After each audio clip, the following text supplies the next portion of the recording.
तो आप सभी को यहाँ तक समझ में आ गया होगा कि हम लोडिंग किसे कहते हैं और आधा लिखने का नियम कैसे है, ये सब समझ गए। ठीक है, अब इसके आगे हम चलते हैं। तो आपको चीज़ हम समझ लेना, यहाँ पे हम आपको और बताते हैं। अगर जो लोडमिल जिसमें खड़ी पाई नहीं होती है उसमें हलन कैसे लगाते हैं, उसमें हमने आपको बता दिया था हलन कैसे लगता है, इसमें भी बता दिया था और इसमें भी बता दिया।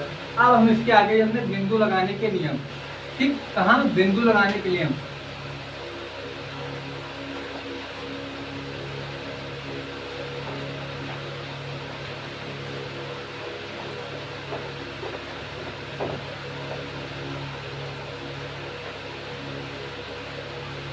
आप लोग हेडिंग डाले बिंदु लगाने के नियम।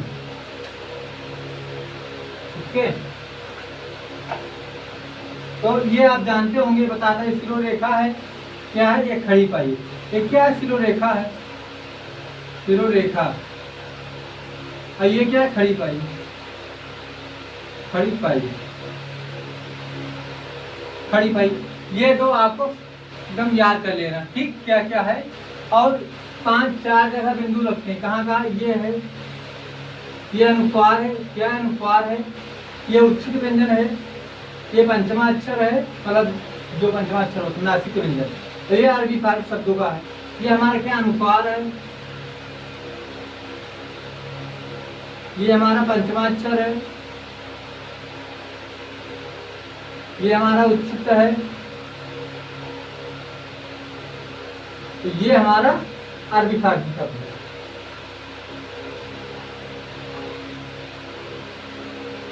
शब्दों में लगता है जो अरबी फारसी शब्दों में लगता है। ओके, ये हमारा, ये आप समझ के इसे मिटा देते हैं। ये है, ये आपको ध्यान रखना है, जो हमारा ये बिंदु है ये हमारा उच्छिष्ट कहलाता है, और जो ये बिंदु है पंचमा अक्षर कहलाता है।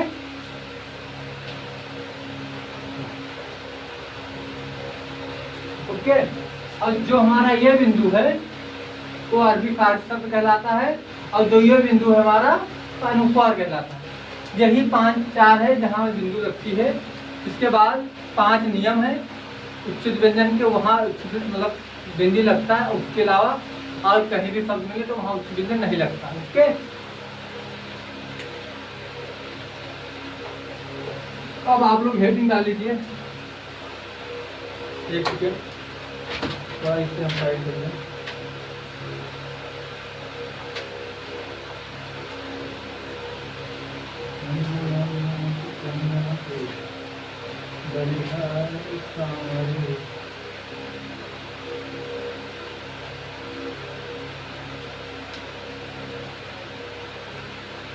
हाँ, यहाँ पर लिखो, जिनमें यहाँ पे नियम 5, जिनमें उच्छिष्ट व्यंजन का प्रयोग नहीं होता है, जिनमें उच्छिष्ट व्यंजन का प्रयोग नहीं होता, क्या प्रयोग नहीं होता, उच्छिष्ट व्यंजन का प्रयोग नहीं होता है। ये हमारे 5 नियम, 5 नियम कौन है उसके बारे में हम समझते हैं। ओके, पहला हेडिंग कर लिए 1 नंबर, 2, 3, 4, 5। यही 5 के बाद आप लोगों ने समझ लेना कि उच्छिष्ट व्यंजन, अगर ये 5 नियम आएंगे तब आपका उच्छिष्ट व्यंजन लगेगा तो नहीं लगेगा। पहला है शब्द की शुरुआत में नहीं लगता है, शब्द के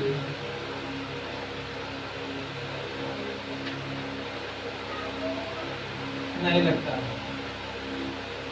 नहीं लगता। जैसे हमने लिखा डमरू,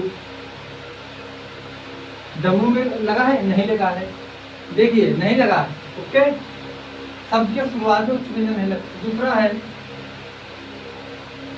अंग्रेजी के शब्दों में उच्छिष्ट व्यंजन प्रयोग नहीं होता, अंग्रेजी के शब्दों में नहीं लगता है।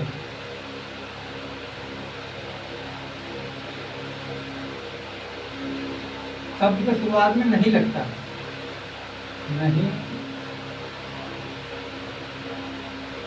लगता है। क्या अंग्रेजी के शब्दों में नहीं उच्चित व्यंजन नहीं लगता। क्या नहीं लगता? उच्चित व्यंजन नहीं लगता। पूरा इसमें शब्द के अंग्रेजी के शब्दों में पूरा उच्चित व्यंजन का प्रयोग नहीं होता है। व्यंजन नहीं लगता है, नहीं लगता है। जैसे हमने लिखा बोर्ड, रोड, ये अंग्रेजी शब्द है, इसमें उच्चित व्यंजन का प्रयोग नहीं हुआ है, नहीं हुआ। जैसे हमने लिखा बोर्ड, प्रयोग हुआ है, नहीं हुआ। ये सब अंग्रेजी के शब्द हैं। क्या है? अंग्रेजी के शब्द, इसमें उच्चित व्यंजन का प्रयोग नहीं हुआ। ओके। अब इसके बाद हमारा तीसरा नियम क्या कहता है? द्वितीय व्यंजन में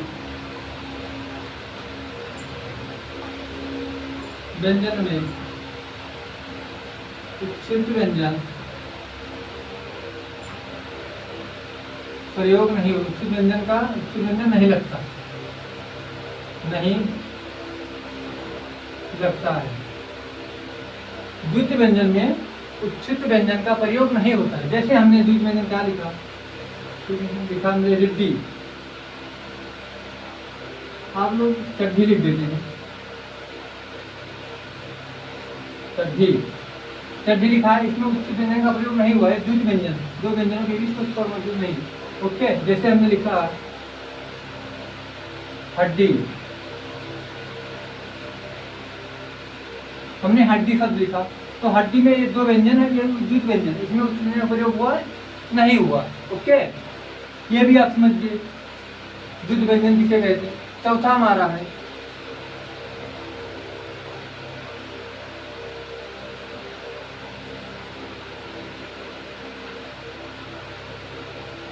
अगर शब्द के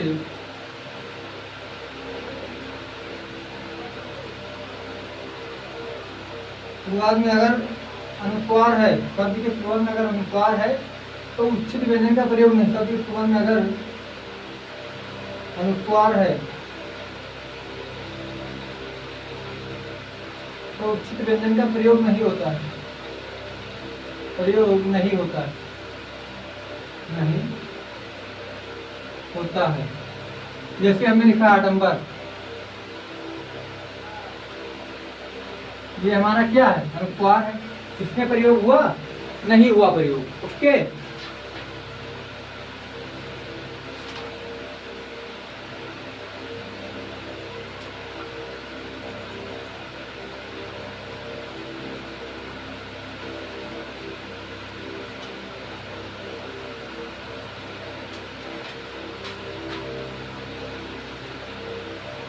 ये थोड़ा सा गलत हो गया है। घा या घा के बाद अनुस्वार या विसर्ग हो, तब उच्चित व्यंजन का प्रयोग नहीं होता। उच्चित व्यंजन का प्रयोग नहीं होता, प्रयोग नहीं होता। ढा ढा के तुरंत बाद अनुस्वार या विसर्ग हो तब उच्चित व्यंजन का प्रयोग नहीं होता। ये देखिए ढा प्रयोग हुआ है, नहीं हुआ है। हमने थोड़ा सा लिखा सही था, मतलब इधर का उधर कर दिया था। ओके। ये हमारे चार हैं। अब इसके बाद आखिरी बचता है हमारा उपसर्ग। उपसर्ग वाले शब्दों में उच्चित व्यंजन का प्रयोग नहीं होता। वाले शब्दों में, उपसर्ग वाले शब्दों में उच्चित व्यंजन का प्रयोग नहीं होता है। व्यंजन का प्रयोग नहीं होता, प्रयोग नहीं होता है, नहीं होता है। उपसर्ग वाले शब्दों में उच्चित व्यंजन का प्रयोग नहीं होता है। जैसे आपको शब्द बताया लिखते हैं, हमने लिखा निडर,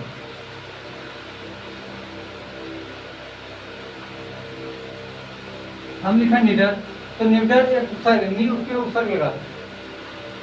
क्या? नी उसमें उपसर्ग लगा है। क्या लगा है? नी इसमें ऊपर लगा, अब इसे अलग करोगे तो नी धन चार, ये ऊपर गए क्या है, ये हमारा मूल शब्द है, मूल शब्द है, इसलिए इसमें प्रयोग नहीं हुआ।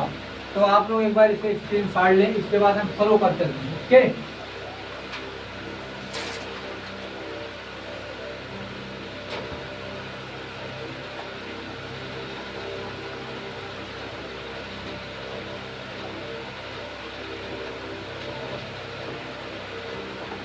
आप हेडिंग डालें स्वरों का वर्गीकरण, स्वरों का वर्गीकरण।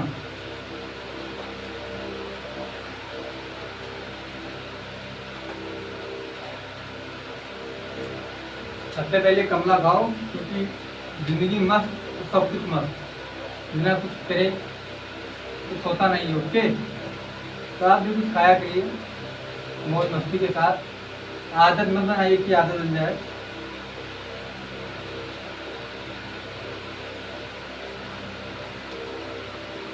आनंद लो जिंदगी का वक्त।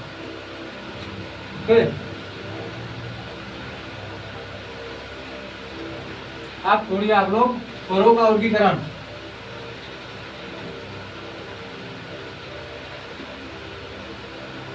स्वरों का वर्गीकरण,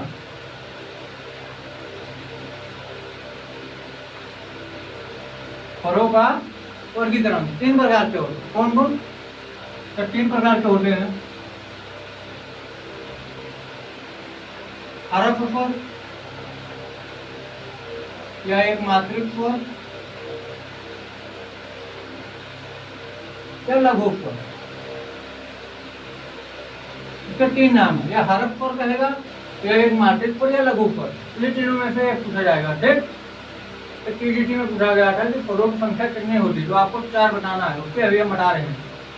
कौन कौन? परिभाषा इसकी क्या होती है?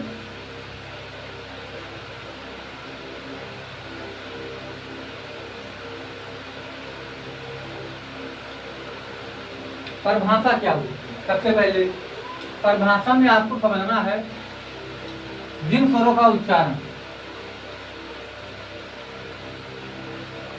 जिन स्वरों का उच्चारण स्वतंत्र रूप से होता है,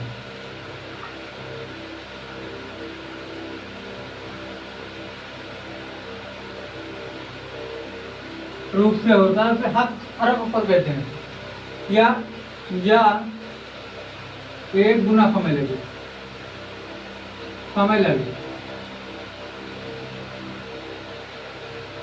एक गुना समय लगे। ओके, इनकी संख्या चार होती है। कितनी होती? चार। हम एक चीज आपको बता दे रहे हैं, हम जो वर्णमाला में पढ़ाते हैं ये आप कंठस्थ रखिएगा, क्योंकि तो हम छंद पढ़ाएंगे, मात्रा निकालना सिखाएंगे, तब आपको बहुत जरूरत आएगी होगी। ठीक, चार कौन कौन होती है? कटाव, कटाओ, यही हमारे चार होते हैं, चार होते हैं, टोटल चार होते हैं। अब हम इसके आगे करते हैं। दीर्घ,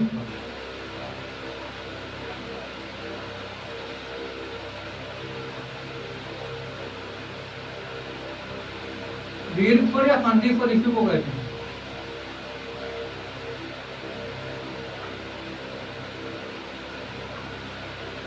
संधि स्वर, इसकी परिभाषा क्या होती है? जिन स्वरों का उच्चारण करते समय, जिन स्वरों का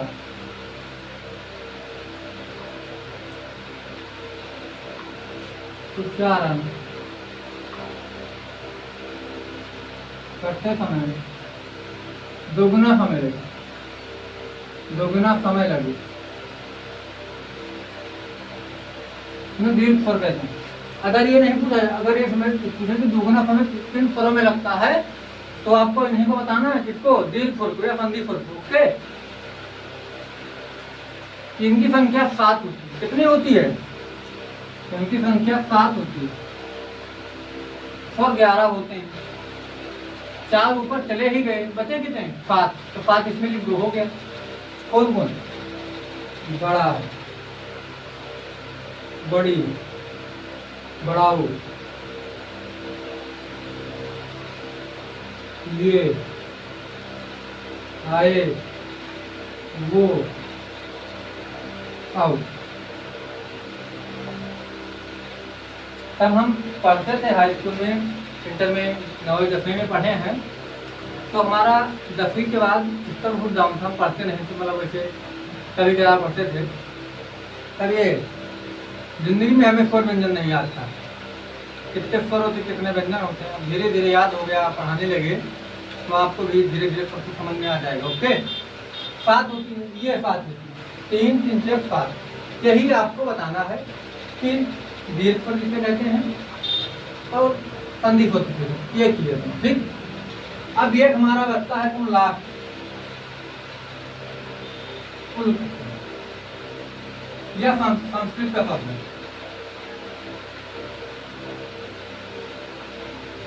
संस्कृत का शब्द किसका शब्द है? संस्कृत का। इनकी परिभाषा क्या होती है? परिभाषा इसमें पहला तो 1 गुना, इसमें 2 गुना, तो इसमें 3 गुना, यही तो कहना है। देखिए, जिनको उच्चारण करते हैं, जिनको उच्चारण करते समय तिगुना समय लगेगा, तिगुना समय लगेगा। उन्हीं को हम पुरुष स्वर या संस्कृत स्वर कहते हैं। जैसे आपको समझो राम, ओम, तो बहुत सारे चीजें, राम क्या दशम लिखे राम, इसमें डा डा डा डा म, राम, ओम, ये सब क्या है? पुरुष स्वर है। अगर एग्जाम में आपको सिर्फ यही चीज पूछे जाएंगे, सबसे ज्यादा यही, अगर ये पूछा जाएगा तो इसको उदाहरण से कोई माध्यम नहीं है, सीधे आपसे परिभाषा ही पूछी जाएगी। मतलब 3 गुना समय, मतलब जिन स्वरों का उच्चारण 3 गुना समय किसमें लगता है, आप दीर्घ स्वर, पुरुष स्वर या संधि स्वर कोई और पूछ लिया जाएगा। ओके, तो अब एक बार स्क्रीन खोल लीजिए।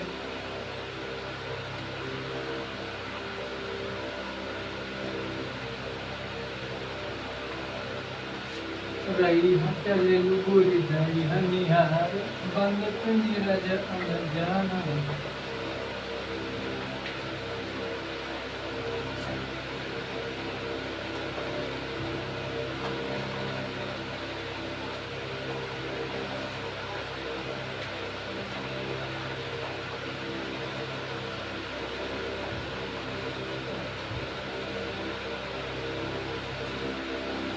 आप एडिनरी जातीय विभाजन जो हमने अभी संधि पर बताया, उसको हम तोड़ना सिखाते हैं, सजातीय पर विजातीय। ओके, यहाँ पे डाली है दिन जातीय विभाजन।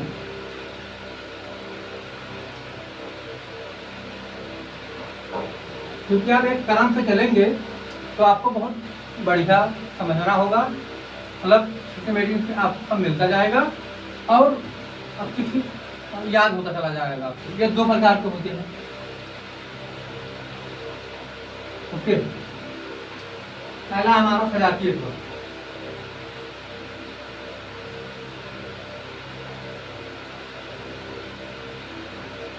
सजातीय स्वर। इनकी क्या परिभाषा है? परिभाषा क्या है आपको भी बताएंगे, वैसे याद हो जाएगा, तुरंत 1 मिनट में याद हो जाएगा। परिभाषा, जिन स्वरों का निर्माण, जिन स्वरों का निर्माण एक खंड से हो, जिन स्वरों का निर्माण एक खंड से, जिन स्वरों का निर्माण एक खंड से होता है, एक खंड से होता है, उन्हें सजातीय स्वर कहते हैं। इनकी संख्या 3 होती है। कितनी होती है? 3 होती है। अब कौन कौन? बड़ा, बड़ी, बड़ा, बड़ा, बड़ी, बड़ा, इसमें इस तरह घुंडी होता है, इस तरह। ये कहीं लिखा है क्योंकि कीमत, ये देखिए किस, इसमें छोटी मात्रा, अगर यहीं पर लिखी कीमत, ये बड़ी मात्रा, इस तरह, ये छोटी मात्रा, ये बड़ी मात्रा। ओके, अब ये कहेंगे एक खंड के द्वारा निर्माण, कैसे एक खंड के द्वारा निर्माण, आप बताइए तो सही कैसे एक खंड के द्वारा निर्माण होता है। हाँ मैं आपको भी बताएंगे, थोड़ा इसे करो। हाँ कैसे एक खंड के द्वारा निर्माण होता है, क्योंकि छोटा पलक छोटा मिलकर तब दो एक कमजोर आदमी मिलते हैं तो एक ताकतवर आदमी बनता है। ताकतवर आदमी इसमें क्या है, बड़ा है, क्या है, बड़ा है। ये समझो ये भी है, ये भी भाई है, ये भाई है। अगर एक भाई अमीर एक भाई गरीब है तो अमीर का भाई, अमीर भाई छोटे भाई की सहायता कर देगा तो बड़ा बन जाएगा, दोनों समान हो जाएंगे उसके। इस तरह आपको समझना। फिर यहाँ पर छोटी पलक छोटी मिलकर बड़ी बनता है, क्या बनता है, बड़ी बनता है। ये भी आपको समझ में आ गया। फिर छोटा पलक छोटाओ मिलकर बड़ाओ बनता है, क्या मिलता है, बड़ाओ बनता है। तो ये आपको समझ में आ गया इसका निर्माण कैसे होता है। अन्य जिन स्वरों का निर्माण एक खंड के द्वारा होता है उन्हें हम सजातीय स्वर कहते हैं। अब एक खंड के द्वारा ये भी छोटा, ये भी छोटा, ये भी छोटी, ये भी छोटी, ये एक ही सामान जाति है, अलग अलग नहीं है, मतलब एक ही परिवार के सब लोग। तो समझ में आ गया। आप हेडिंग डालिए विजातीय स्वर दूसरे नंबर पर।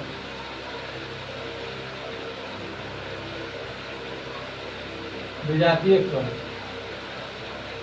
अब भैया ये अलग अलग का है, ये है दिल्ली का, तो है मुंबई का, ये हरियाणा का, तो राजस्थान का, अलग अलग से निकले, बस थोड़ा बहुत, ज्यादा नहीं। ये आपको समझिए। जिन स्वरों का निर्माण विभिन्न स्वरों से होता है, विभिन्न स्वरों से, एक बात, विभिन्न स्वरों में मिलकर विभिन्न स्वरों के मिलकर बनते हैं, क्या है, बनते हैं। इनकी संख्या 4 होती है। कौन कौन, आप बताओ, आप लोग 4 कौन होती है? ये, आए, वो, आओ। अब आप लोग समझिएगा कि भी हमने आपको आगे क्या बताया था, दीर्घ स्वर या संधि स्वर, वही तो एक कुल दिख रहे हैं, दिख रहे कि नहीं। अगर इसको तीनों को उठाकर यहाँ पे हम ले आए, यहाँ पे, तो यह दीर्घ स्वर हो जाएगा। अगर चाहे इधर के हम 3 मिटा दें या इधर के 4 मिटा दें, ये को रहने दे तो वह सजातीय विजातीय स्वर हो जाएगा बाबू। ठीक, इनका निर्माण कैसे होता है, आप छोटा लिखेंगे, है छोटा, ये छोटा, छोटी, छोटाओ, तो इसका यहाँ पे काम हमने ये आपको बताया था हर 1800 स्वर में। तो छोटा और छोटी को आप ले लीजिए, आए, तो क्या बन, आए, आप लोग उच्चारण करें, आए, क्या, आए, आए, ओके। फिर इसका उच्चारण कैसे होता, छोटा, इसको ले लीजिए, आए, आए, आए, क्या बन गया, आए, क्या बन गया, आए। उसके बाद इसका निर्माण कैसे होता है, तो इसको आप छोड़ना नहीं, इसको लेना है हमेशा के लिए, छोटा, फिर इसको लेना है, छोटा पलक छोटाओ मिलकर, ओ, ओके, ओखली, औके, अंगूर, तो वो बनता है, क्या बनता है, वो। अब इसको लेना है, इसको हमेशा के लेना है, छोटा, इसको ले लेना है, तो वो मिलता है, क्या बनता, औ, क्या बनता, और। तो ये हमारे विजातीय स्वर हैं और ये हमारे सजातीय स्वर हैं।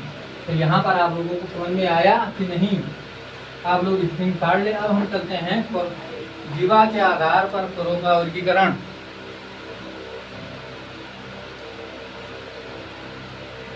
जीवा के आधार पर आप लोग हेडिंग कर ले।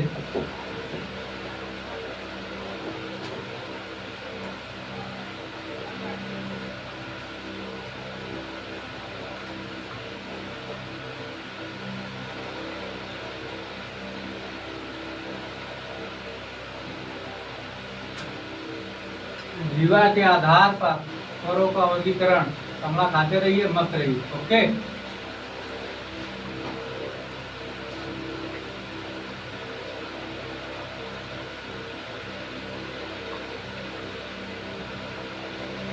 जीवा के आधार पर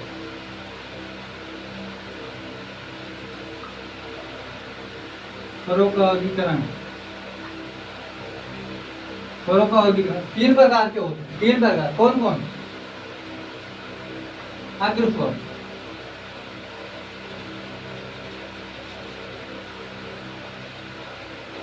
दूसरे नंबर पर मध्य स्वर,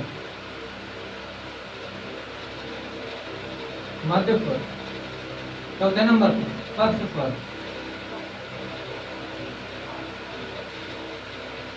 ये कोई अलग अलग थोड़ी है यार, जो अपने आगे से बोलो अग्र स्वर, बीच से बोलो मध्य स्वर, पश्च से बोलो पश्च भाग, पश्च स्वर, यही तो है और क्या। अग्र स्वर किसे कहते हैं? जिन स्वरों का, और वहां पर लिखते हैं जिन स्वरों का उच्चारण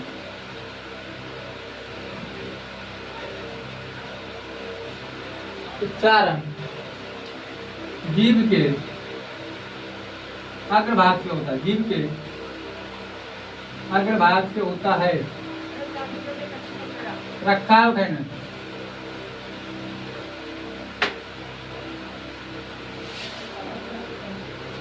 जिन स्वरों का उच्चारण जीभ के अग्रभाग से होता है उन्हें हम अग्र स्वर कहते हैं। इनकी संख्या 4 होती है। कितनी? 4। कौन कौन? छोटी, बड़ी, ये, आई, यही 4 होती है। हमारा जो जीभ के अगले भाग से उच्चारित होता है अग्र स्वर कहते हैं। ये 4 होती है, छोटी, बड़ी, ये आई। मध्य स्वर को उदासीन स्वर भी कहते हैं। क्या कहते हैं? उदासीन, उदासीन कहते हैं। क्या कहते हैं? उदासीन। परिभाषा लिख लीजिए, अपने आप परिभाषा बना लीजिए। जिन स्वरों का उच्चारण मुख के मध्य भाग से होता है। जिन स्वरों का उच्चारण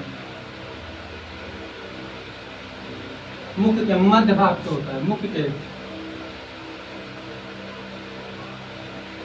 मध्य भाग से होता है। मुख के मध्य भाग से उच्चारण, मुख के मध्य भाग से उच्चारण होता है। मुख के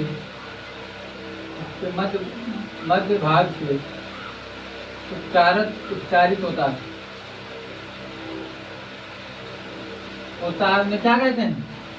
मध्य स्वर कहते हैं। इन्हें उदासीन स्वर भी कहते हैं। ये एग्जाम में कई बार पूछ चुका, ये आपको ध्यान में रखना। उदासीन स्वर किसे कहते हैं? मध्य स्वर को ही कहते हैं। इनकी संख्या 1 होती है। छठा क्या होती? छठा, नहीं को उदासीन स्वर कहते हैं। क्या कहते हैं? उदासीन स्वर। ये हमारा बता सबसे जो सबसे प्यारा दोस्त लुलू लुलू, जो इसमें बच के जो इसमें आ जाता है। ठीक, परिभाषा लिखिए। जिन स्वरों का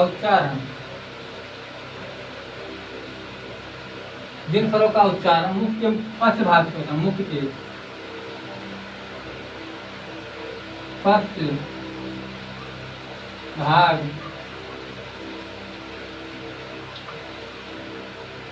भाग से होता है, उन्हें पश्च स्वर कहते हैं। जो बच गया, जो इसमें ले आया। कौन कौन बच गया? हमारा बच गया बड़ा। कौन सा बच गया? बड़ा, छोटा हो, बड़ा हो, वो आओ। 3 2 5 5 1 6 4 10। अब आप लोग सोचो कि 10 ही स्वर हमारे 11 होते। एक गायब कहाँ हो गया? एक गायब कहाँ हो गया? तो आप लोग इसे नोट डाउन कर। री के बारे में हम बताते हैं। री को क्यों नहीं शामिल किया जाता है? जीवा के आधार पर। थोड़ा पानी पी ले यार।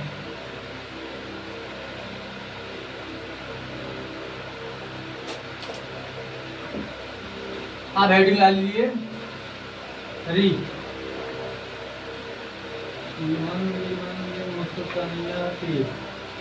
बलिहारी कांवड़ी, बलिहारी कांवड़ी, तेरे बाल बड़े घुंघराले लगते हैं प्यारे प्यारे, रेडी, तो बहुत लोगों को पता है रेडी। री एक व्यंजन की तरह प्रयोग होता है। री एक व्यंजन की भांति, व्यंजन की भांति प्रयोग होता है। व्यंजन की भांति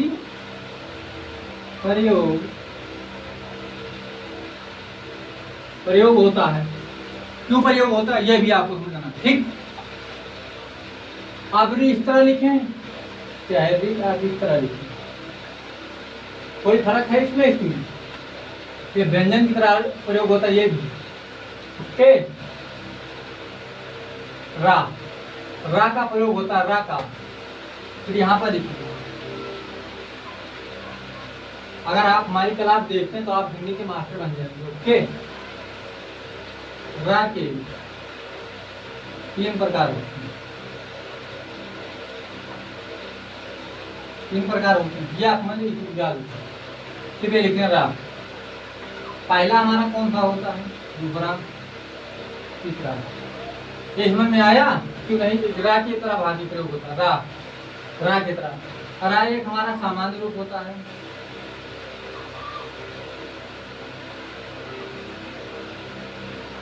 रेफ रूप, प्रदेन रूप,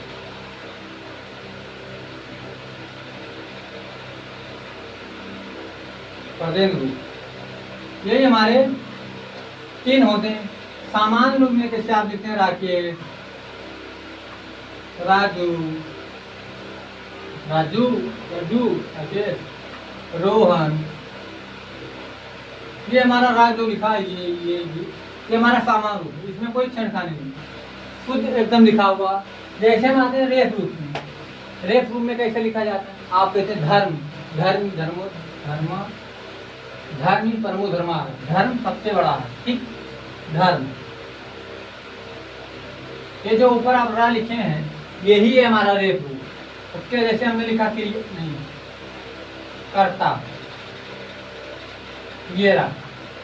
जैसे हमने लिखा धूल, ये हमारा रहा। ये हमारा सब रेफ रूप है। क्या है? रेफ रूप है। उसके बाद आ जाते हैं प्रदेन रूप। ये भैया प्रदेन रूप कैसे हमने लिखते हैं? इसी कार्य का होना दर्शाता है, उसी क्रिया कहते हैं। क्रिया, क्रिया, क्रिया, क्या क्रिया। जो ये ला लिखा है, बना है इस तरह से खींचा हुआ, इस तरह के, यही हमारी क्रिया, ठीक, क्रिया, प्रक्रिया में 2 खींचा है, ये के, ये आप समझ गए। अब यहाँ पे एक पॉइंट बनाकर लिखिए,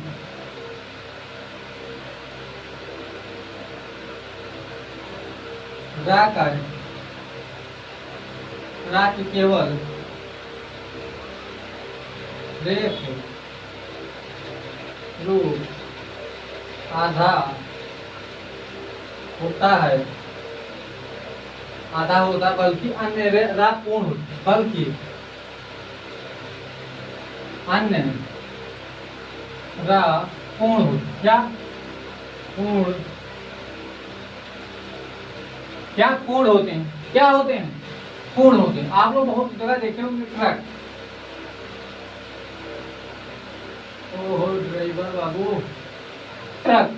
तो इसमें जो लिखा है ट्रक, ये देखो, ये एक इधर को जो खींचा है, एक इधर को खींचा है।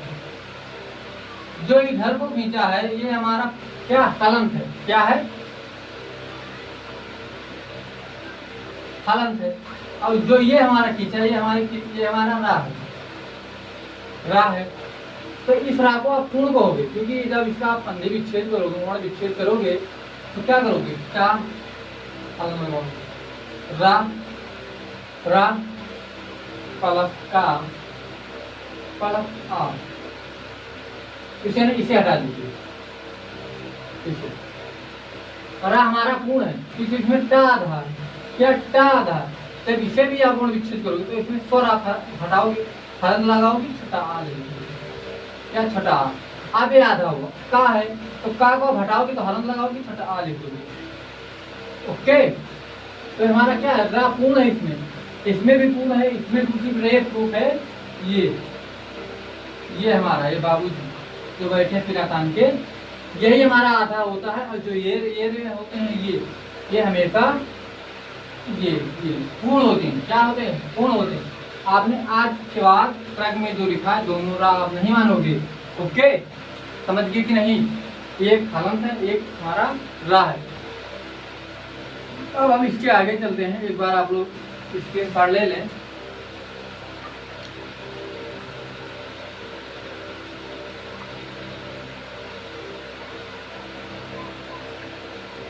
आप हेडिंग डाले थे मुखा अतिथि के आधार पर करो का वर्गीकरण।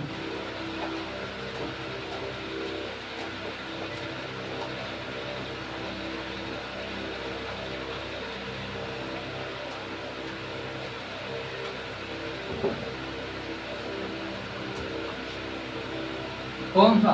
मुखा अतिथि के आधार पर करो का वर्गीकरण।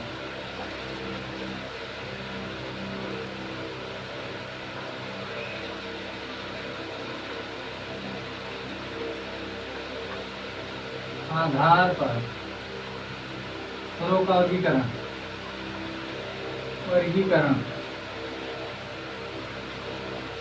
फलों का वर्गीकरण यह हमारा 4 प्रकार का होता है। पहला शुभ राग, तीसरा पहला होता है सम्मिलित स्वर,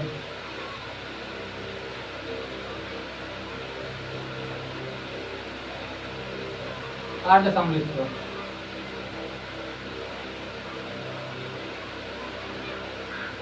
फिर आता है विपरीत स्वर, अर्ध विपरीत स्वर,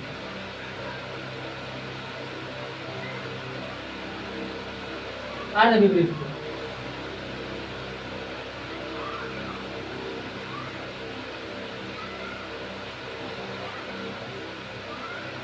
ये हमारे 4 होते हैं। सम्मिलित स्वर में क्या होता है? मुख लगभग बंद हो। क्या? मुख लगभग बंद हो।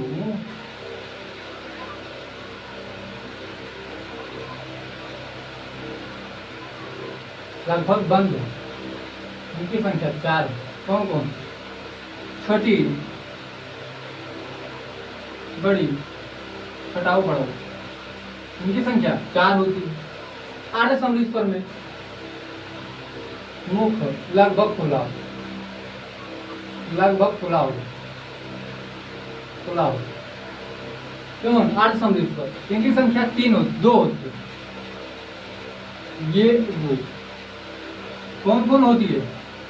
अर्ध सम्मिलित स्वर में इनकी संख्या होती है 2। ये वो होती है। कौन होती है? ये वो होती है। ओके,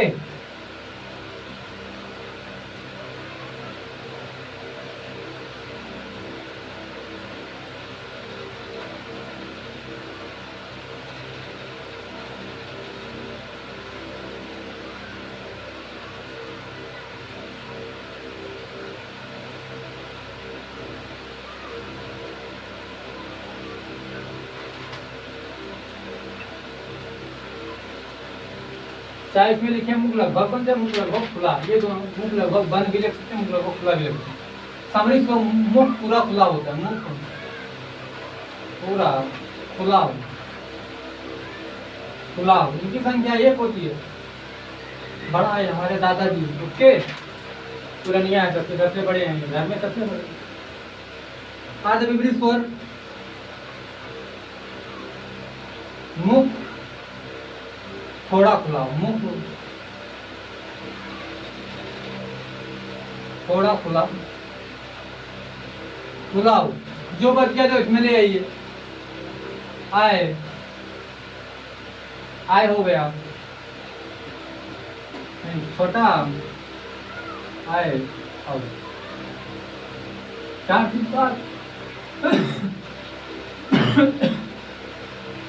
4 2 6 6 9 1 10। इसमें री भी आ जाता है। री। ओके, तो आप लोग इसलिए अब व्यंजन की तरह चलते, व्यंजन पर चलते हैं। बहुत देर से हम पढ़ रहे हैं ये सब क्या होता है क्या नहीं होता। ठीक,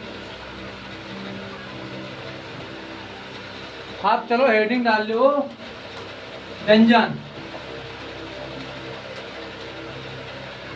यह चले लूरी यह निहारे बंद ले आओ देखिए ना। आप बहुत देर से हम स्वर पढ़ रहे थे, व्यंजन पढ़ते। ओके, 1 घंटा हो गया पूरा स्वर पढ़ते पढ़ते। व्यंजन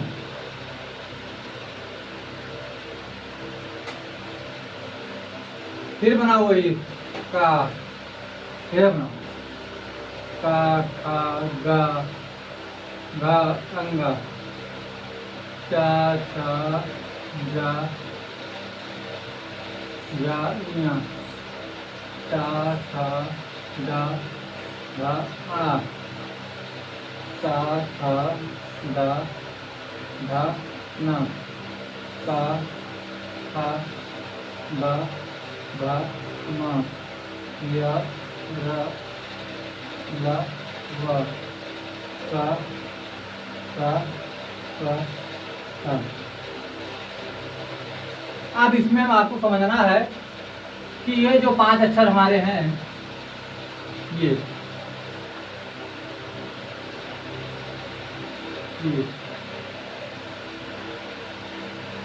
इसे हम नासिक या पंचमा अक्षर कहते हैं। क्या कहते हैं? नासिक या पंचमा अक्षर। नासिक या पंचमा अक्षर कहते हैं, ये आपको ध्यान रखना। पंचमा, ये एग्जाम में पूछा जाएगा कि पंचमा अक्षर कौन, पंचमा अक्षर बताइए, तो उसमें होगा, ये जरूर होगा, इसमें आपको बता देना है। ओके,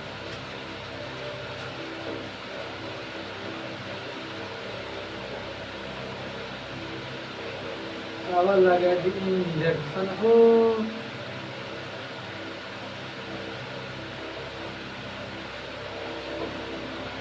समझिए, डोले डोले डोले डोले डोले राजा जी। ओके, पंचमा अक्षर है। और ये जो हमारे दिख रहे हैं बाबूजी 4, इन्हें स्पर्श संघर्षी व्यंजन कहते हैं। क्या कहते हैं? स्पर्श संघर्षी व्यंजन कहते हैं। स्पर्श संघर्षी व्यंजन की संख्या कितनी है? लो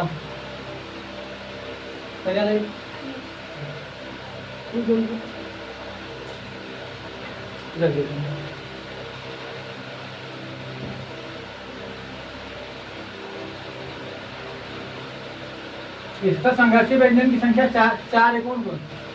चा छा जा झा, ये है।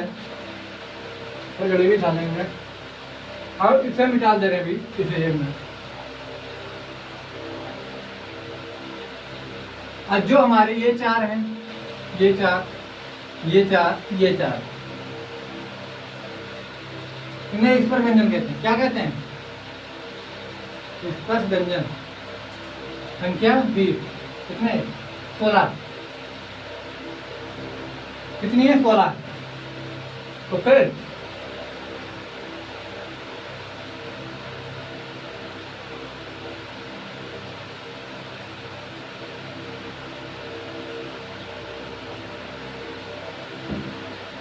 क्या कहते हैं?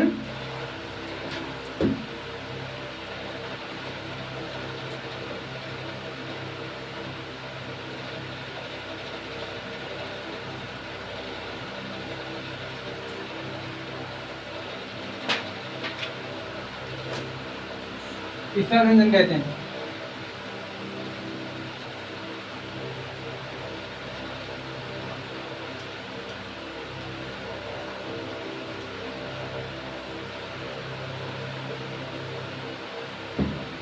थोड़ा हम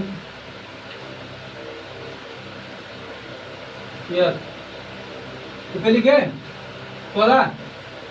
अब हम आगे चलते हैं, इसके बारे में बताते हैं। फिर यहाँ पे लिख देते हैं, इसे डाल दें।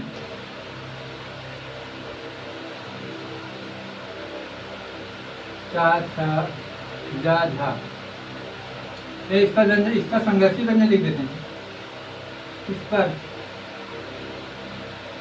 संघर्षी व्यंजन, और ये हमारे स्पर्श व्यंजन 16 स्पर्श व्यंजन। स्वर व्यंजन। और जो हमारे या औवा है,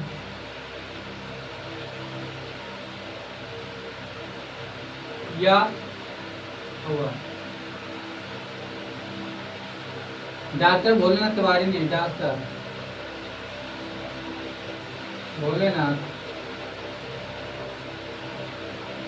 तिवारी ने संघर्षहीन या सप्रभा व्यंजन माना। संघर्षहीन,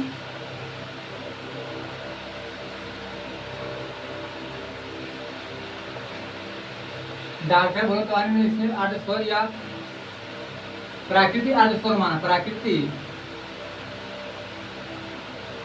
ये आठ स्वर माना, ये आठ स्वर माना है, आठ स्वर माना है। कैसे माना है? उदाहरण लिखने से, परिभाषा लिखने से इसमें बदलने वाली नहीं है, समझना बहुत जरूरी है। क्योंकि किया हुआ है। हम यहाँ पे सब लिखे, आइए यहाँ पे सब लिखे, आइए यहाँ पे लिखे कौवा, यहाँ पे लिखे कौवा, ये हमने लिखा। इसमें आप गलत बताए, गलत कौन है, सही कौन है। चार है, चारों में आप बताएं, पहला, ये दूसरा, तीसरा, चौथा। इसमें गलत कौन है? तो कोई लोग बताएंगे कि ये सही है, ये गलत है, कोई बताएंगे ये सही है, ये गलत। तो हम बताना चाहते हैं उनको ये दोनों सही है, चारों के चारों सही है, ये भी सही, ये। क्योंकि कभी कभी या वा भी बदल जाता, कभी कभी वा आ में बदल जाता, या ये भी बदल जाता। ठीक, इसलिए डॉक्टर भोलेनाथ तिवारी ने संघर्षहीन या सप्रभा व्यंजन माना है। ठीक, एक मिनट हाथ धो ले।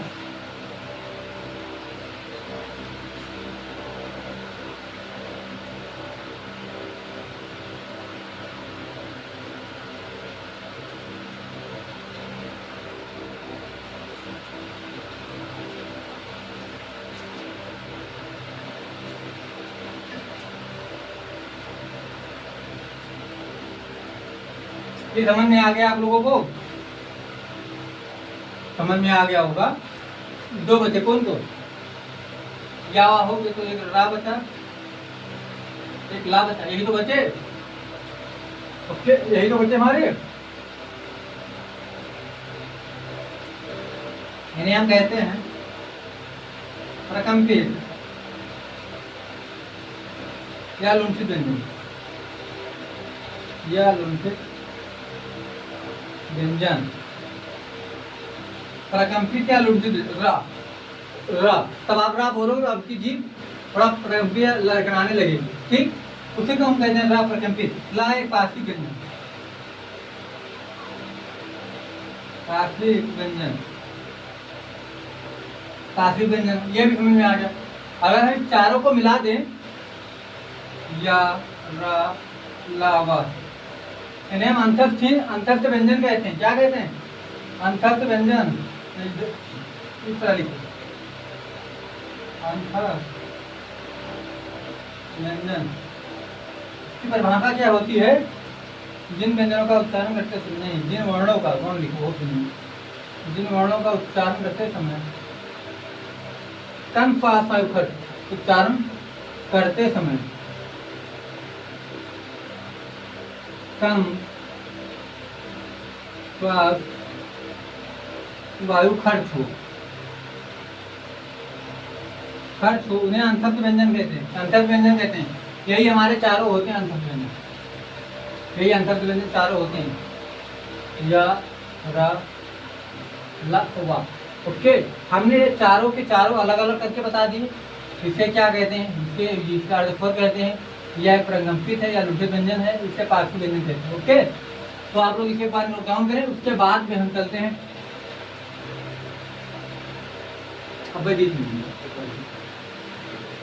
उसके बाद हम चलते हैं कि कंठ किसे कहते हैं।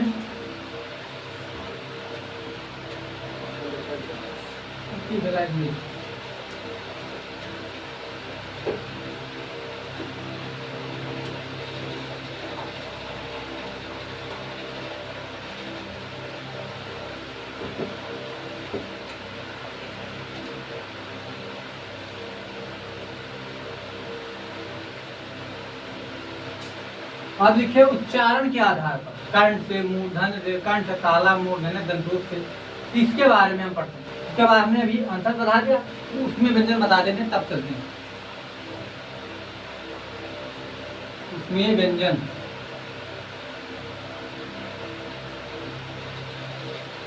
यहाँ पे लिखो, यहाँ निकालो, यहाँ निकालो।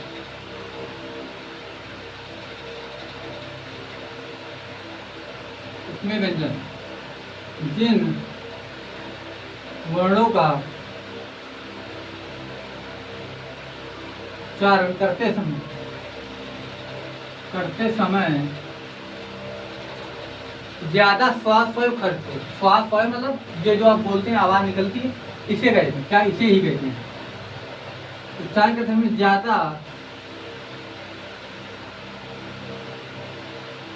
श्वास वायु खर्च हो। क्या कहते हैं उसमें, इनकी संख्या 4 होती है। सा, सा, सा, सा। बहुत लोग पढ़ाते होंगे हिंदी, हम बड़े टीचरों की नहीं कहते हैं, जो स्पेशलिस्ट हैं। और जो आप ज़्यादा आदमी टीचर पढ़ाते होंगे हिंदी, तो उनसे पूछिएगा इसे हम तीनों को अलग अलग कहते ही क्यों, एक ही क्यों कहते हैं, इसका मतलब क्या है, इसका मतलब क्या है, इसका मतलब क्या, चकरा जाएंगे तुरंत। हम पूछे थे एक बार, मतलब एक टीचर से पूछे थे, ये तीनों सा हैं, तीनों को सा बोलते हैं, तो क्यों अंतर तो होगा, इसलिए तो बोलते हैं एक ही तरह। क्यों, क्या अंतर है इसमें? इसमें व्यंजन का, उसमें संधि का भी अंतर है, ठीक, और इसमें भी अंतर है। इसे दंत कहते हैं, दंत से उच्चारण होता है। क्या दंत? दंत। ये मूर्धन से उच्चारण होता है, ये हमारा तालब से होता है। दंत से मतलब ये दांत से उच्चारण होता है। जब आप बोलते हैं यहाँ से उच्चारण होता है, तो इसे हम इसे कहते हैं। कैसे, ये देखिए, तो मुंह बनाते हैं हम, कैसे मुंह बनाते हैं,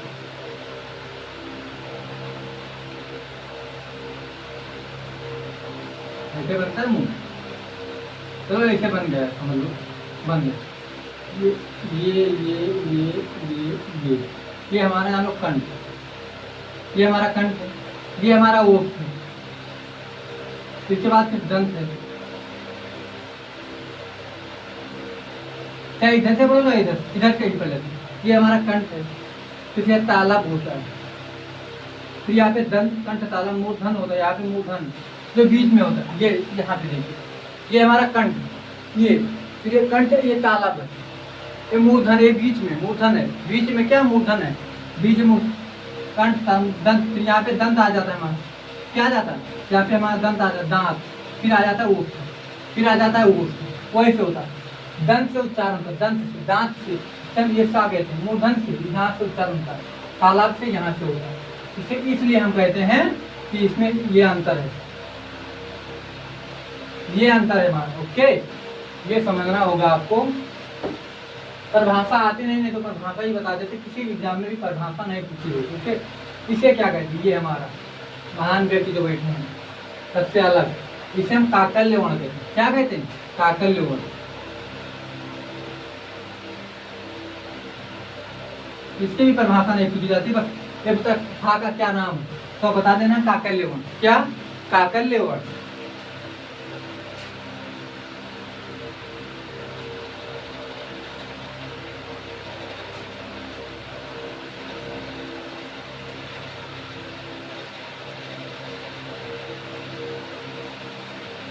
आप हेडिंग ला लीजिए, उच्चारण के आधार पर व्यंजनों का वर्गीकरण।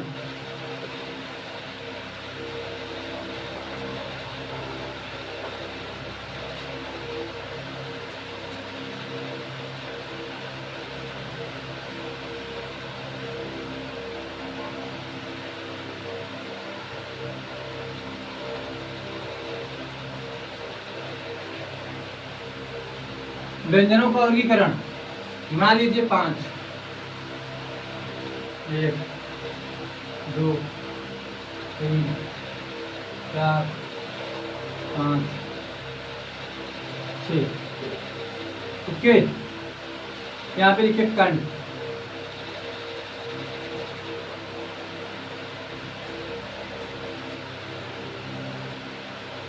इतना बड़ा नहीं। एक हम पैराग्राफ बना देते हैं।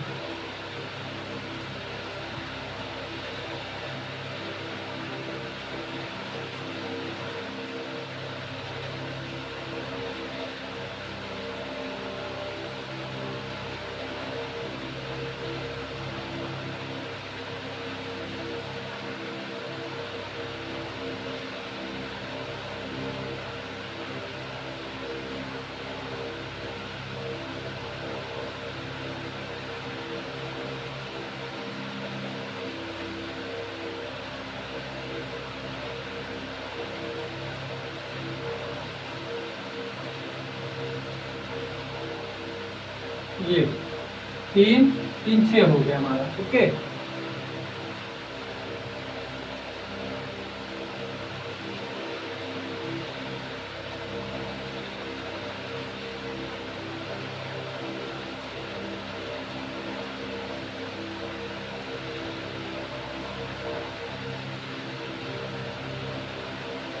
ये हमारा कुछ पैराग्राफ बना, इस तरह बनाए 2 2 4 6। ओके, ये हमारा कंठ है।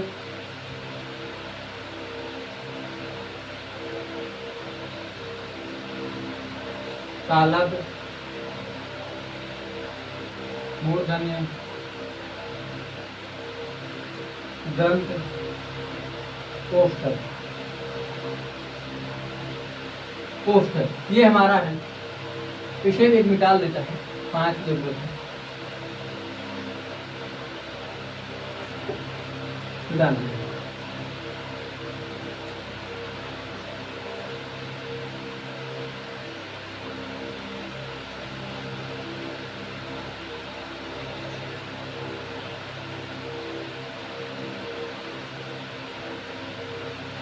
कंठ में का, ये वर्ग का, चा, ता, पा। अगर ये आप 5 याद कर ले तो आप बोलेंगे नहीं का, थोड़ा इस तरह थोड़ी। का, खा, भा, दूध, अंगा, का, खा, गा, घा, अंगा, चा, छा, जा, झा, ञ, टा, ठा, डा, ढा, अणा, टा, ता, था, डा, धा, ना, पा, था, बा, धा, ना। इसे थोड़ा आवाज दें, थोड़ा आवाज दें, यहाँ से करना।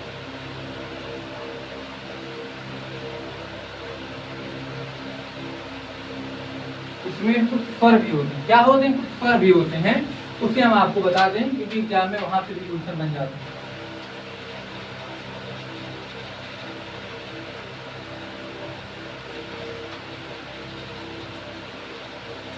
इसमें होता है छोटा बड़ा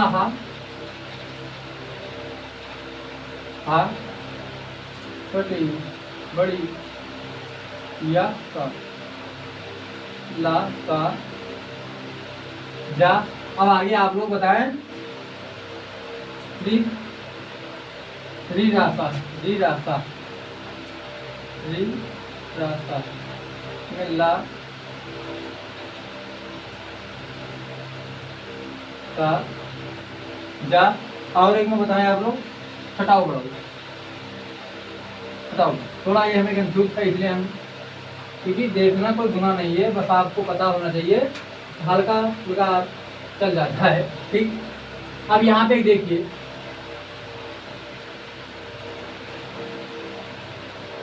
अगर हम इसे कंठ और वो को मिला दें, कंठ यहाँ पे देखिए, कंठ प्लस कोष्ठ को मिला दें, दोनों मिलकर कंठोत्सव बन जाता है। कंठोत्सव,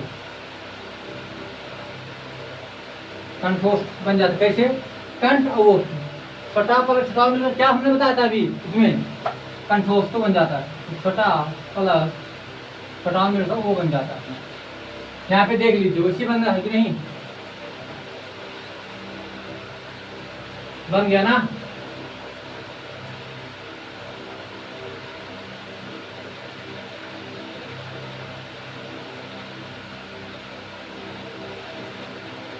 इसे मिला दीजिए, कंठ प्लस इसे, कंठ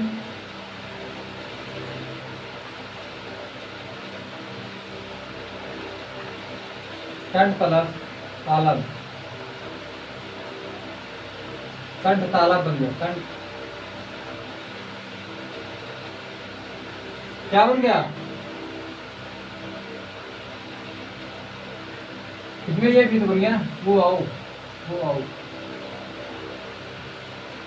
इसे मिलाएंगे आप तब बन जाएगा। इसे मिलाइए, ये आए, ये आए, क्योंकि छोटा प्लस छोटी मिलकर आय बनता है, बड़ा प्लस बड़ी मिलकर आय बनता है। ओके, तो ये आपको समझ लेना है, ये बन गया। अब हम इसके आगे चलते हैं, अंतर व्यंजन, उप व्यंजन, इस पे आगे चलते हैं।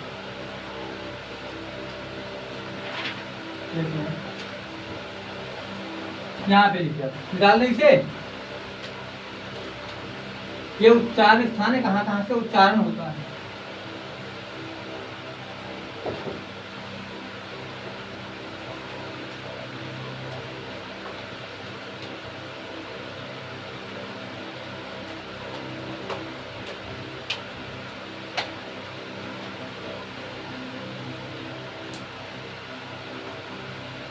डॉक्टर, डॉक्टर भोलेनाथ तिवारी ने, डॉक्टर बहुत तिवारी ने नई विकसित ध्वनिया माना है। कौन कौन? अरबी फारसी के शब्दों में है, जो अरबी फारसी शब्द। वन, कौन कौन? का, खा, जा, फा, जो लगा इसे ही बोल डॉक्टर भोले तवानी ने संघर्ष दिन नई विकसित दुनिया माना है। क्या माना है? नई विकसित दुनिया। अब हम इसके आगे चलते हैं। प्राणोत्तर के आधार पर व्यंजनों का वर्गीकरण, हेडिंग डाल लीजिए, प्राणोत्तर के आधार पर व्यंजनों का वर्गीकरण। ओके, अब बहुत 10-15 मिनट में हमारा टॉपिक एंड हो जाएगा।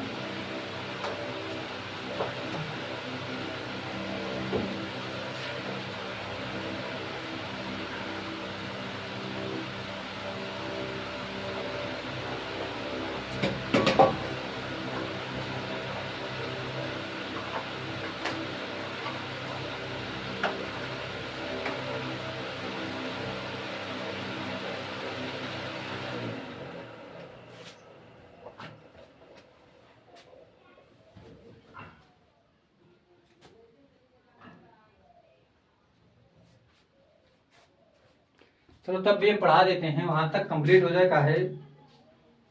छुटे छुटे नहीं, पूरा हम कंप्लीट करके तभी बंद करेंगे क्लास। ओके, रोज का रोज ही थोड़ा थोड़ा नहीं होगा। प्राणोत्तर के आधार पर व्यंजनों का वर्गीकरण, प्राणोत्तर के आधार पर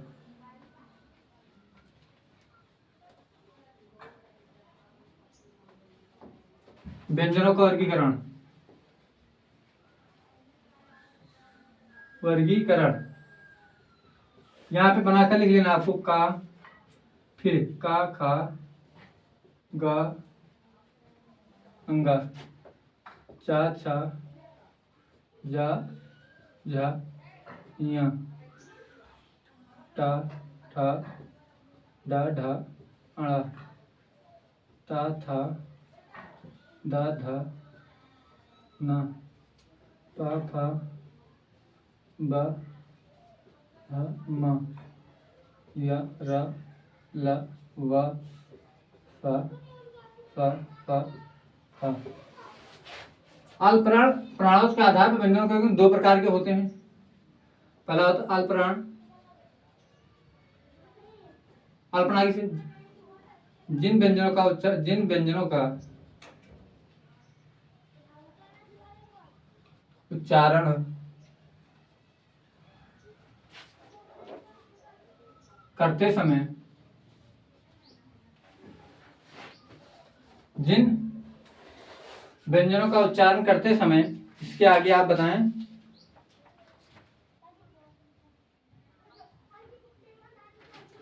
जिन व्यंजनों का उच्चारण करते समय कम श्वास वायु खर्च हो, कम श्वास वायु खर्च हो, खर्च उन्हें क्या कहते हैं? अल्पना। इनकी संख्या 31 होती है। कौन होते हैं? प्रत्येक वर्ग का पहला, तीसरा, पांचवा सभी स्वर होते हैं, सभी अंतस्थ व्यंजन होते हैं। अंतस्थ व्यंजन, अंतस्थ व्यंजन होते हैं। एक ढा होता है, एक हमारा ढा होता है। गिन लीजिए आप कितने हो। अंतस्थ व्यंजन ये प्रत्येक तीसरा, चौथा, पांचवा, मतलब जो हमारा ये प्रत्येक पहला, तीसरा, पांचवा, ये हो गए, ये लाइन का 5, ये फिर ये हो गए, फिर ये हो गए, ये प्रत्येक पहला, तीसरा, पांचवा हो गए, 15 हो गए। ये 15 4 19, 19 पे हो गए। फिर हमारे 11, ये हमारी एक ढा होते हैं। ये 12 कर दिए, 9 9 2 11, 1 2 3 31, 31 हमारे हो गए कि नहीं हो गए? तो इसे मिटा ले हम।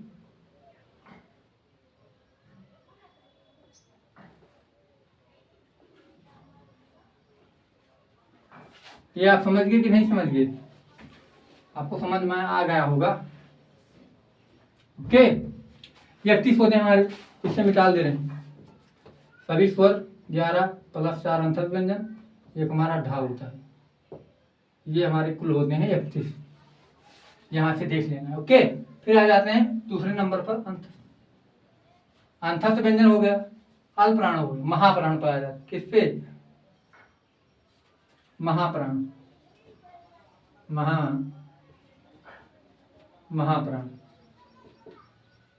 महाप्राण। ये इसके से ज्यादा वायु खर्च होता है। यही लिख देते हैं, ज्यादा श्वास वायु खर्च होता है, ज्यादा श्वास वायु खर्च होता है,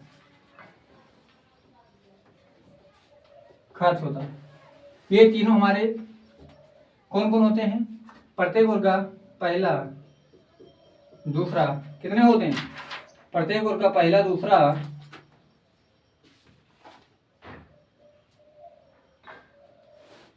एक उच्चित व्यंजन हमारा होता है, एक चारों हमारे उसमें अंततः उसमें व्यंजन होते हैं। सा सा सा, इनकी संख्या 15 होती है। गर्मी बहुत जोर लग रही है। प्रत्येक वर्ग पहला, दूसरा, ये हो गए 5 हमारे, ये 5 हो गए, इसे अलग रखिए आप। 10 ये हो गए, 4 ये 15, एक हमारा उच्चित व्यंजन, ये 15 हो गई। ठीक, अब इसके हम आगे चढ़ते हैं। स्वर तंत्रियों के आधार पर व्यंजनों का वर्गीकरण। अरे यार, इसे नहीं,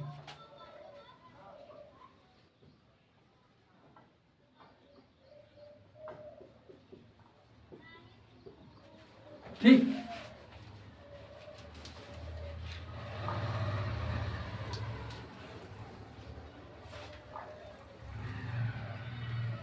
स्वर तंत्रियों के आधार पर, ठीक, कौन कौन होते हैं? घोष, इन्हें हम सघोष कहते हैं। इनकी परिभाषा क्या होती है? जिन व्यंजनों का उच्चारण करते समय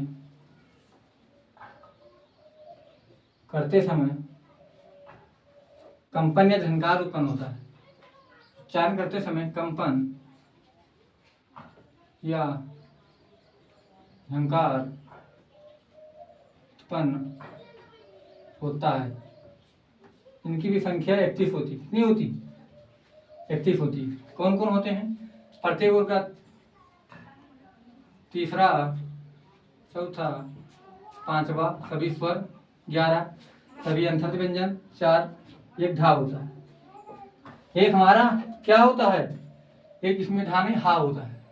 यही एक फर्क है, और सब हमारे वही में से होता है। तीसरा, चौथा, पांचवा ले लीजिए, 15, सभी स्वर ले लीजिए, कितने हो गए? अब सभी स्वर ले लीजिए, एक हा ले लीजिए। ठीक, ये हमारे हो गए 31। फिर आ जाते हैं अघोष पर। इसके उल्टा के लिए जिन व्यंजनों का उच्चारण करते समय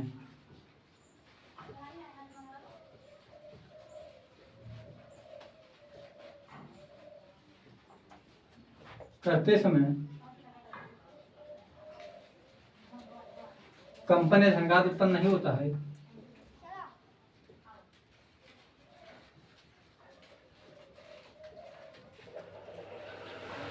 झंकार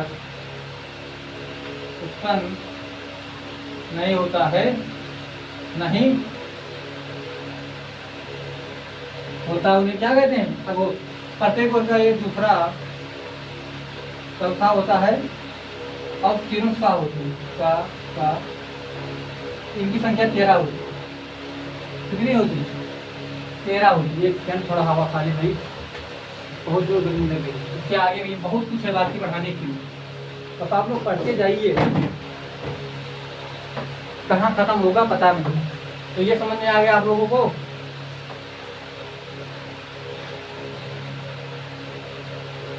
बहुत तेज नीचे से पढ़ाने के लिए।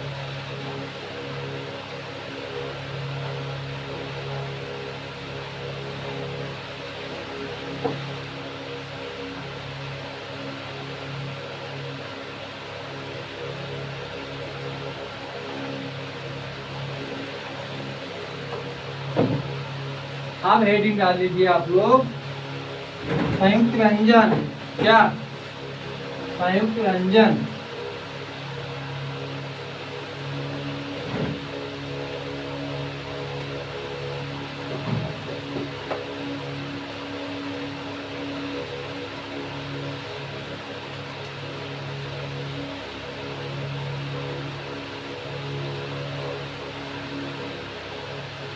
संयुक्त व्यंजन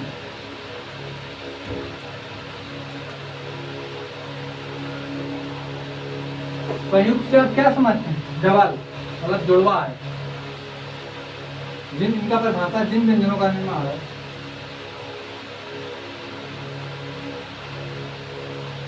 निर्माण दो व्यंजनों के योग से होता है, दो व्यंजनों के योग से होता है, योग से होता है। इनकी संख्या 4 होती है। कौन कौन? ये होते हैं, रा होता है, या होता है, एक्सरा होता है, एक्सरा होता है। कौन? ये हमारा होता है। अब इसका करोगे तो का कसा, का धन, सा धन आठ। ये आधा ये पूर्ण है क्योंकि इससे हलन, इसके हलन लगाए त्रा, ता धन रा प्लस आ, जिया जा धन निया प्लस आ, त्रा सा धन रा हलन लगा प्लस आ। ओके, ये हमारा क्या है? संयुक्त व्यंजन। दो व्यंजनों के योग से मिलकर बनता है। इसमें एक व्यंजन ये, एक ये दो व्यंजन है। ये हमारा तो स्वर है जो इससे अलग होकर स्वर रहित है।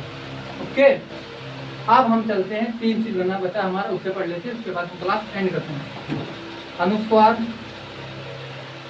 अनुनासिक, विसर्ग, फिर उसके बाद गुण विच्छेद पढ़ लेते हैं। ये 4 चीज बचा है, उसके बाद क्लास हमारी एंड हो जाएगी। ओके,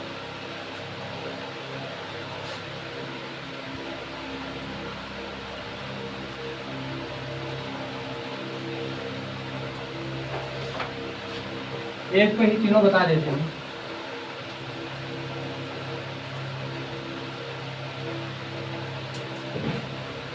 यहाँ पे लिखे अनुस्वार,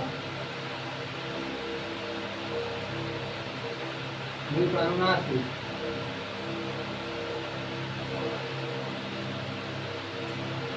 विसर्ग,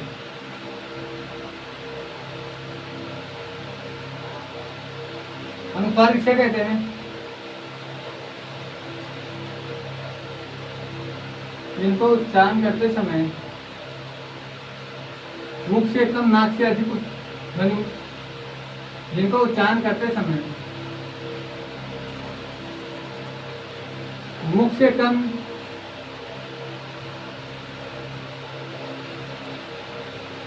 नाक से अधिक वायु, नाक से अधिक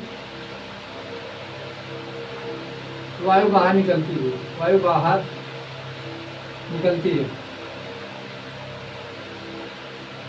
बाहर निकलती है। जैसे दंत, हमने लिखा है यहाँ पे दंत, क्या अनुस्वार है दंत, तो किससे आता नाक से आवाज आ रही, मुख से बहुत कम, दंत कंठ, नाक से आप किसपे नाक पे आपका जोर डालता, जैसे हमने लिखा कंठ फल, कंठ फल, कंठ फल हमने लिखा किससे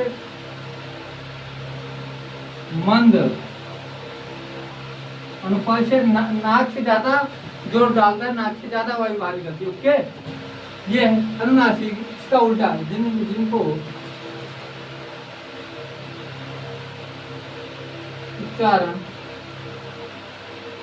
करते समय नाक से कम, नाक से कम, मुख से ज्यादा वायु बाहर निकलती है, मुख से ज्यादा वायु बाहर निकलती है।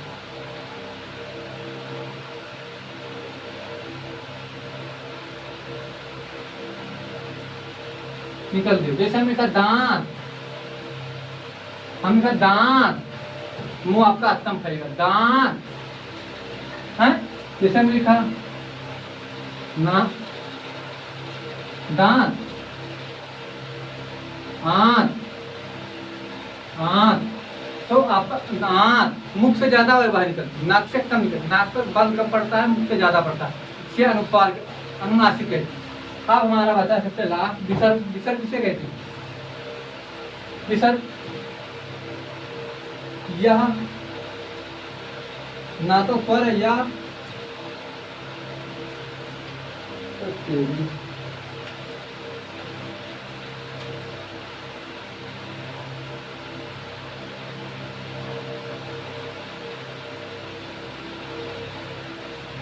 इसका चिन्ह इस तरह होता है, इसका इस तरह होता है, ठीक।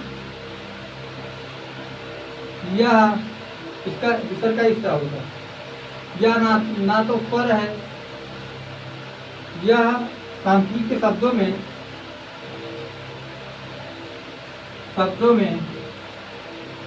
स्वर के बाद प्रयोग होता है, प्रयोग होता है। कौन कौन, कैसे हमने लिखा प्राता, हमने लिखा अता, हमने लिखा दुख, तो ये जो है स्वर के बाद या व्यंजन के बाद प्रयोग होता है, स्वर के बाद, उसे हम क्या कहते हैं विसर्ग कहते हैं। ओके, तो ये आपको तीनों समझ में आ गया। अब हमारा लास्ट बचा आगत स्वर, हमने नहीं बताया था, उसे लिख देते हैं, इसे निकाल दे, समझ गए होंगे आप। आगत स्वर,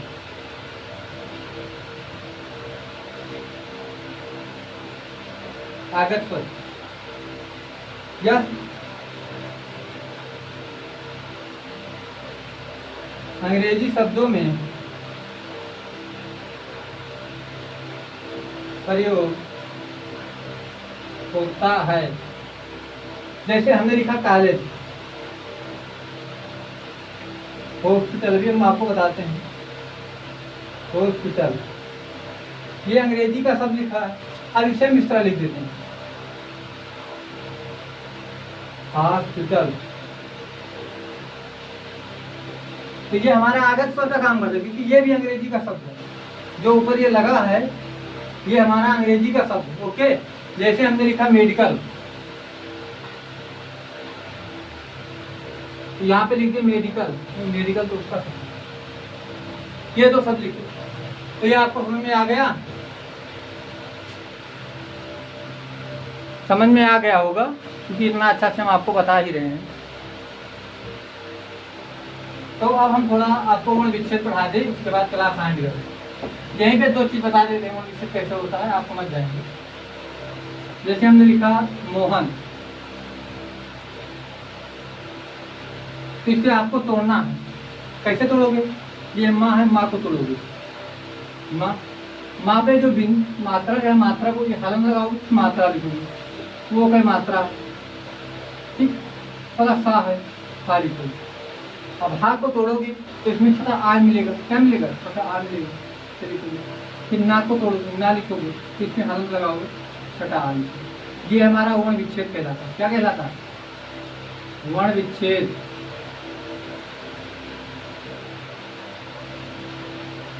वर्णविच्छेद कला यही होता है। तो आई होप आप सभी को वर्णमाला 2 घंटे में संपूर्ण हमने आपको करा दी, जिसमें हम आपको जीरो से लेकर शिखर तक पहुँचाए, बेसिक से एडवांस तक, एकदम हाथ से लिखकर पढ़ाएं, नहीं हम बोर्ड PDF से पढ़ाए, ना ही पहले लिखकर लाए हैं, आपको समझा दिए। एक जाते जाते एक शायरी सुना देते हैं आपको, मतलब सब लोग जानते होंगे। रहमन पानी राष्ट्र बिन पानी सब खून, पानी गए न उबरे मोती मानस चूर।